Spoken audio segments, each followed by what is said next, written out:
What's up, everybody, and welcome to my Monday Night Raw review. What do we got going on? Honestly, I almost forgot this was on Syfy. In fact, it'll be on Syfy for the next 2 weeks, both Monday Night Raw and NXT, due to the Winter Olympic Games going on right now on the USA Network. Raw will be on Syfy for the next 2 weeks, because I kind of forgot for a second. I kind of turned, I was like, wait a minute. I'm like, oh, yeah, it's on Syfy tonight, Syfy, and this tonight was one of these marathon shows, if you ask me, and whatnot at certain times. Because I'll admit, Denver, Colorado, not a bad crowd out there, pretty hot crowd and whatnot. But I feel like a lot didn't happen on this show other than just what Elimination Chamber opponents going against each other and stuff. That's kind of all that was really on this show. Because we did kick it off, though, with the Quiz Bowl, though, between the Alpha Academy and RK Bro.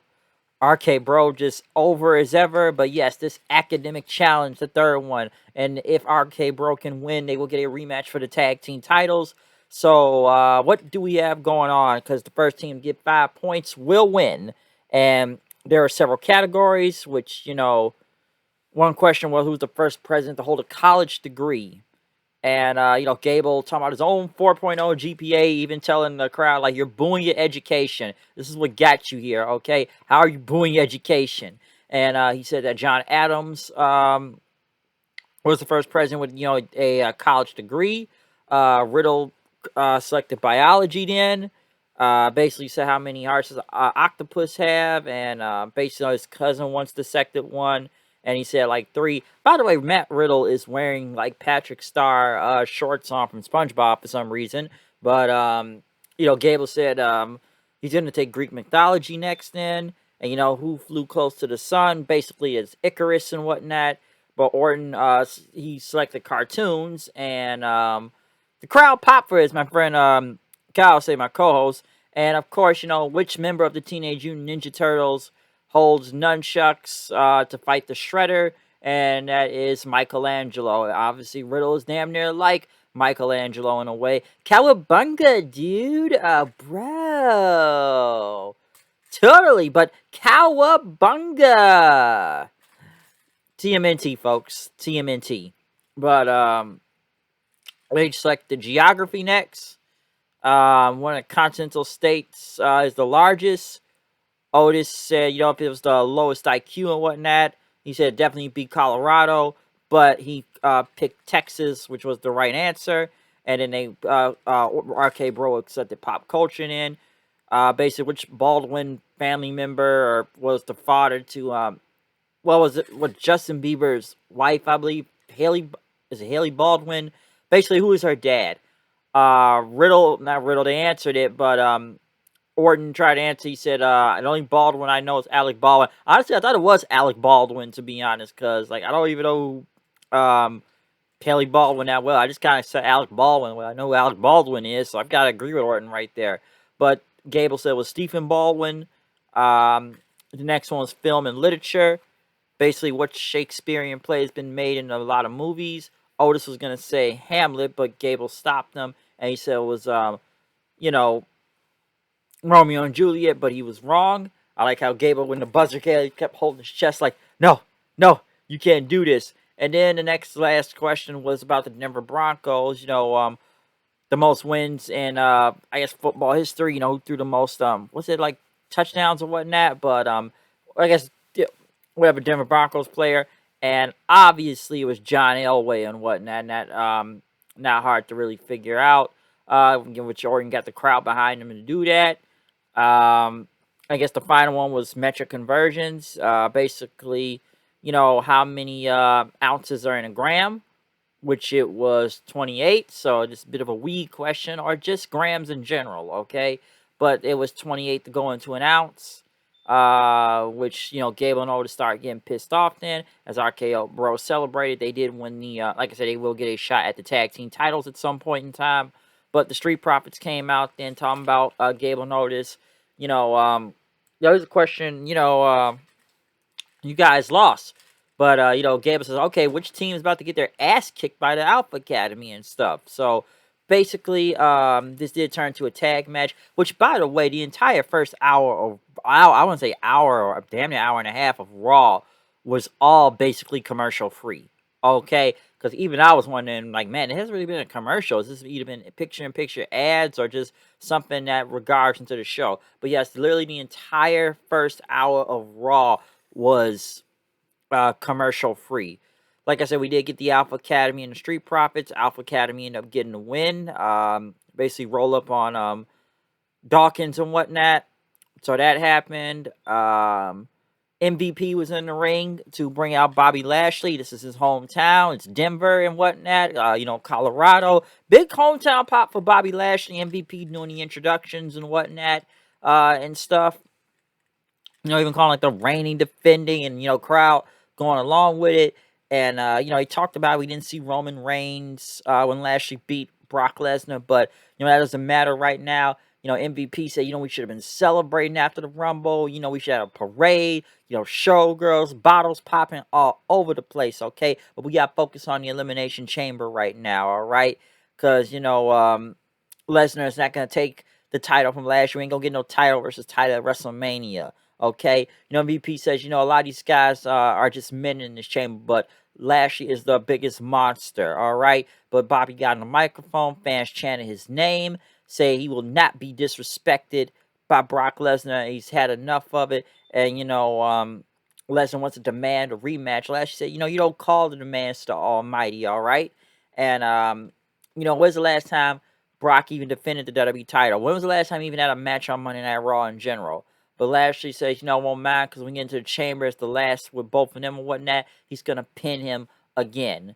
But Brock's going to be wake him in the hospital and whatnot after the chamber, and he's going to go to face Roman Reigns. Lashley says he will defend the WWE title in the main event of WrestleMania. Good promo by Lashley, a little bit rough here and there. I feel like he's trying to remember a line here too, but he was really over, of course. Like I said, it's the hometown and everything. So both, like I said, Lashley just being over as hell, in front of his, home people and whatnot. So that was good to see.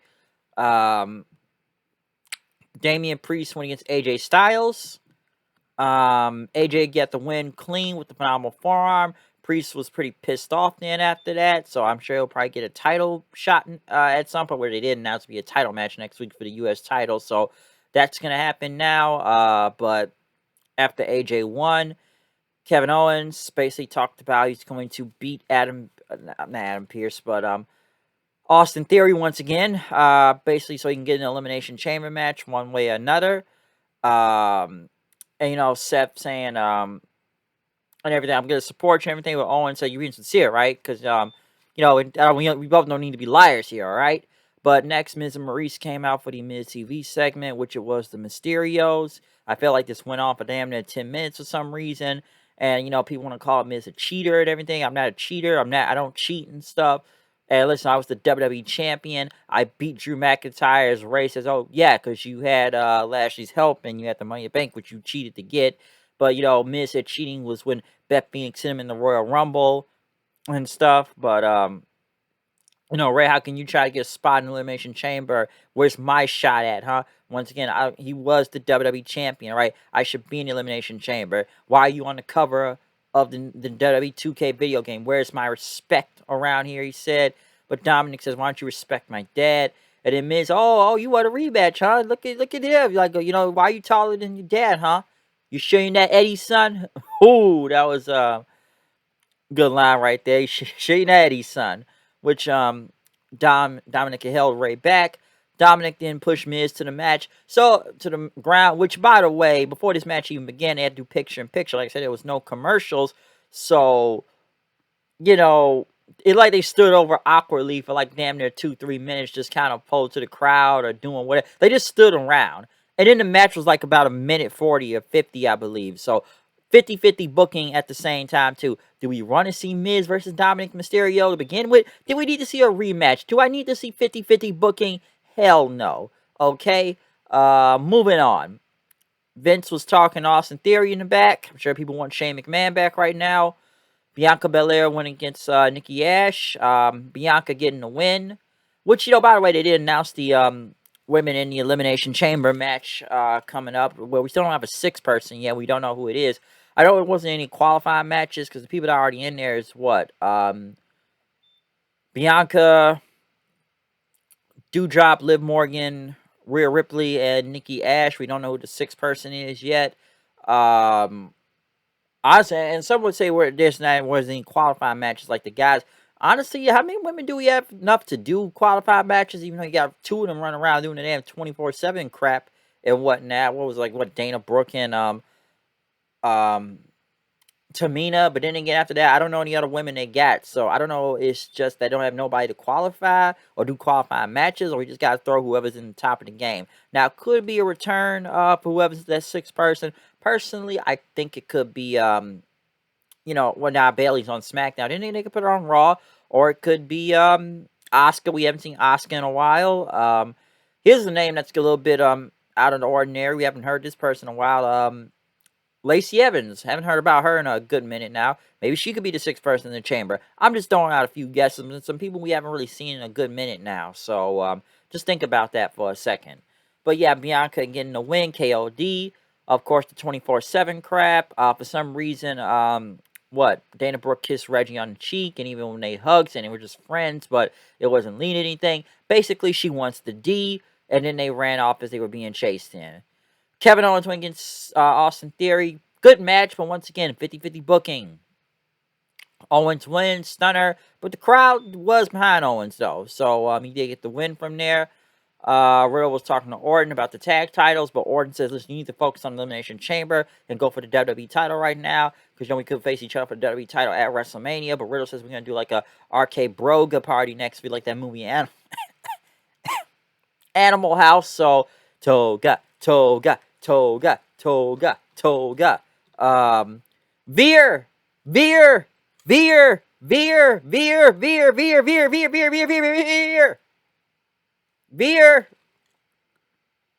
Still not here yet. He's coming, folks. He may have just missed that flight. May have missed his plane. His car broke down. Travel was hard to get to. The weather was bad. It's a lot going on, man. Veer, folks. Veer. Lita came out there. Pretty good pop. Talk about all the people she was going against in the Royal Rumble, but she talked about challenging Becky for the title now, and she's wanted this match for a long time. It's been 15 years since she's had a title shot, but Becky Lynch came out then saying, like, it's very special, you hear from your teenage idol to say many good things about her, all right? And that, she looked up to Lita and everything, and that without a Lita, there would be no Becky Lynch. But since there is a Becky Lynch, because, she did worship her at one point and stuff. But, listen, you want to come for me? You want to come for my title and stuff? It's not happening. But Lita talked about how she chased her dream and everything to be where she is right now. But Becky says, there's a lot of sacrifices she had to make to become a champion. Had to get rid of friends, had to get rid of fans, had to get rid of a lot of people, and she had no problem getting rid of Lita also. And Becky says, you may have helped bring me up, but I got no problem putting you down also. But Lita say, Becky, don't get to be my favorite face in this match. I got no problem being the underdog here. Like I said, I'm just punk rock dumpster diving kid that followed her dreams and whatnot, and I became a 4-time women's champion. All right, and this the WWE universe, the fans still support her right now. There's still a Lita, and she's fine with those odds right now. And Lita says, how's it gonna feel when I become a 5-time champion, huh? But Becky ended up taking down Lita in and started beating her up.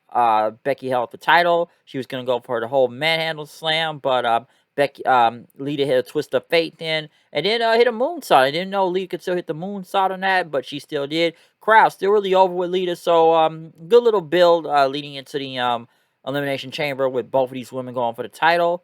Adam Pearce was talking about Sonya Deville, since she had a sling in her arm after the whole Ronda Rousey thing on SmackDown. Kevin Owens says, all right, man, I'm in the Elimination Chamber now, right? Where he says, no, you lost the qualifying match. You beat him tonight, Austin Theory, but no, you're not doing that, all right? But Owen says he's an upstanding person, but Deville says, I don't even know you'll be on WrestleMania. But Owen said, no, I need to be at WrestleMania. Texas needs me, okay? It'll be a riot if I'm not there. He starts talking about Texas this and Texas that. Texas where he won his first Universal title and Continental title. It was his first WrestleMania in Texas. He has to be there. This bull that he has tattooed on him. It looks like Texas. He's got to be on Texas, Texas, Texas, Texas. It's way big down there in Texas, okay? A lot of squirrels that do karate too in Texas too, all right? It's a lot in Texas. Red Dead 2, Texas, Texas, Texas. But yeah, Kevin Owens, he must talk about Texas a lot. Liv Morgan went against Dewdrop, or to say Piper Niven. Not a bad match. The Dewdrop name still sucks though. But yeah, Piper getting the win with the splash on, with the like Vader Bomb splash. Not bad at all. Alexa Bliss, who they seem to be turning more normal every other week, with the less Bray Wyatt, Bray Wyatt gear and stuff. With Alexa, pause. Thing plays by itself sometime. Now let me not say it because I'll set off the damn Amazon thing then. But like I said, Alexa Bliss, who seems wow, yeah, I just said it again. Wow, I just messed that up.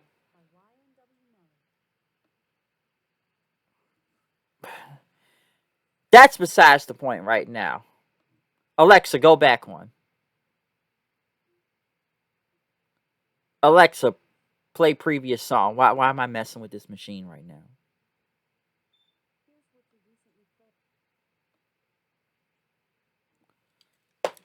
Like I said, don't know why it's doing that. That was a mess up right there. But as I was saying, Bliss looking normal every other week. Giving away the Lily doll. Talking about being cut off in traffic. Beating up some woman in the store that like clown makeup on and beat her with a loaf of bread. And yeah, Bliss continues to turn, more normal every week. So I don't know. I don't know. We already know where this is leading to. They got to bring the goddess back. She can't bring Bray Wyatt 2.0 anymore. So there you go. Seth Rollins talked about his match coming up with Riddle, which actually was starting to be a pretty good match, but Kevin Owens came out. Orton came out, then RKO'd him. So I smell a tag team match, RK Bro versus Rollins and Owens, which Seth ended up getting the win with the curb stomp onto Riddle, which he still had to pin him Riddle anyway, so I don't know why he just couldn't stick with the one-on-one. Did we really need to do a tag team match? Not really, but right after, Orton ended up hitting the RKO onto Owens before walking out of there then and stuff. So, like I said, not a bad tag match, but honestly, like I said before, this whole show was just, the Elimination Chamber opponents fighting each other. That's all it was. And the Quiz Bowl. And maybe the leader promo, too, wasn't bad. Denver wasn't a bad crowd. This was all just to hype up Elimination Chamber. Lashley's promo, all that stuff. So it's not like they really had a lot going on in this show. So it's just build into Elimination Chamber. And then they were on Syfy at the same time, too. Like I said, it'll be on Syfy next week. And that goes for NXT tomorrow night also. But it's on Syfy, okay? But other than that, I am out of here. I will see you guys then. Peace out. I need to go check out Power Book 4 Force because I ended up missing that, but I had it recorded. So, yeah, watch Power, folks. Tommy is back. Peace out. Comment, subscribe, follow me on Twitter at Hooded Knight 890. Peace. Almost forgot about that.